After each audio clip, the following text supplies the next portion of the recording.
গভীর বনের ছোট্ট কাঠবিড়ালি চপল ছিল খুবই চঞ্চল আর দুষ্টু। একদিন সে দেখতে পেল একটি বানর গাছের ডালে দোল খাচ্ছে। তার নাম ছিল ঝন্টু। তারা দুজন খুব তাড়াতাড়ি বন্ধু হয়ে গেল। চপল আর ঝন্টু একসাথে খেলাধুলা করত, বনের অন্যান্য প্রাণীদের সঙ্গে মজা করত। কিন্তু তারা দুজনই ছিল একটু বেশি দুষ্টু। মাঝে মাঝে অন্যদের একটু বোকা বানানোও তাদের ভালো লাগত।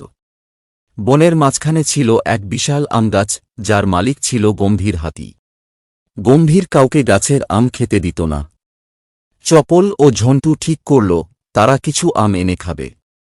ঝন্টু বলল, আমি গম্ভীর কাকাকে গল্প শুনিয়ে ব্যস্ত রাখব, তুই গাছে উঠে আম পেড়ে নিবি। পরিকল্পনা মতো ঝন্টু হাতির কাছে গিয়ে গল্প বানিয়ে বলল, বনের বাইরে এক দানব এসেছে। গম্ভীর হাতি চিন্তায় পড়ে গেল, আর এই সুযোগে চপল গাছে উঠে আম পেড়ে নিচে ফেলতে লাগল। ঝন্টু দ্রুত আমগুলো নিয়ে পালিয়ে গেল, কিন্তু গম্ভীর বুঝতে পারল তাকে ফাঁকি দেওয়া হয়েছে। বনের ধূর্ত শিয়াল লক্ষ্য করল চপল ও ঝন্টু প্রতিদিন নতুন নতুন কৌশলে ফল চুরি করছে। সে ভাবল এদের একটা শিক্ষা দেওয়া দরকার। শিয়াল চপল ও ঝন্টুকে বলল, এক গুহায় এক জাদুর ফল আছে, যা খেলে শক্তি বেড়ে যায়। চপল ও ঝন্টু খুব উত্তেজিত হয়ে পড়ল। তারা সেই গুহায় প্রবেশ করল, কিন্তু বুঝতে পারল না যে এটি ছিল এক বিশাল ভালুকের ঘর। ভালুক গর্জন করে উঠল, কে আমার গুহায় ঢুকল? ভালুক রেগে গেলে চপল তাড়াতাড়ি বলল, আমরা তোমার সাথে বন্ধুত্ব করতে এসেছি।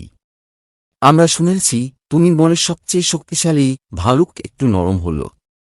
চপল ও ঝন্টু বুঝল যে ধূর্ত শিয়াল তাদের ফাঁদে ফেলেছে। তারা ভাবল শিয়ালকেও এই ফাঁদে ফেলতে হবে। চপল ও ঝন্টু শিয়ালের কাছে গিয়ে বলল, আমরা সত্যি জাদুর ফল পেয়েছি। তুমি কি খেতে চাও? শিয়াল তো খুশিতে লাফিয়ে উঠল। শিয়াল বলল, আমিও খাব।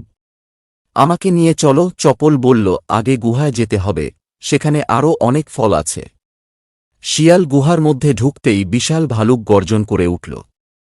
শিয়াল ভয়ে কাঁপতে লাগল আর বুঝতে পারল যে সে নিজেই ফাঁদে পড়েছে। ভালুক বলল, তুমি কি এদের ধোঁকা দিয়েছিলে? চপল বলল, হ্যাঁ, তাই আমরা তাকে একটু শিক্ষা দিতে চেয়েছিলাম। শিয়াল কাঁপতে কাঁপতে বলল, আমি আর কখনো ধোঁকা দেব না। চপল ও ঝন্টু বুঝতে পারল যে শুধু দুষ্টুমি করাই সবকিছু নয়। বনের সবাইকে একত্রে রাখাটাই গুরুত্বপূর্ণ। তারা সিদ্ধান্ত নিল এবার থেকে বনের সকল প্রাণীদের সাথে ভালো ব্যবহার করবে এবং বন্ধুত্বের সম্পর্ক আরও মজবুত করবে।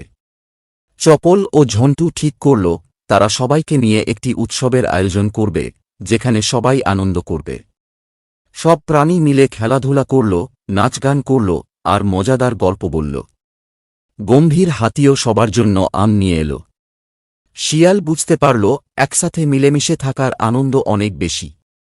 সে এবার সবার সাথে ভালো ব্যবহার করতে শুরু করল। সবাই মিলেমিশে বনটাকে আরও সুন্দর করে তুলল। চপল ও ঝন্টু শিখল দুষ্টুমি ভালো, তবে বন্ধুত্ব আরও মূল্যবান। তারা সবাই সুখে শান্তিতে বসবাস করতে লাগল।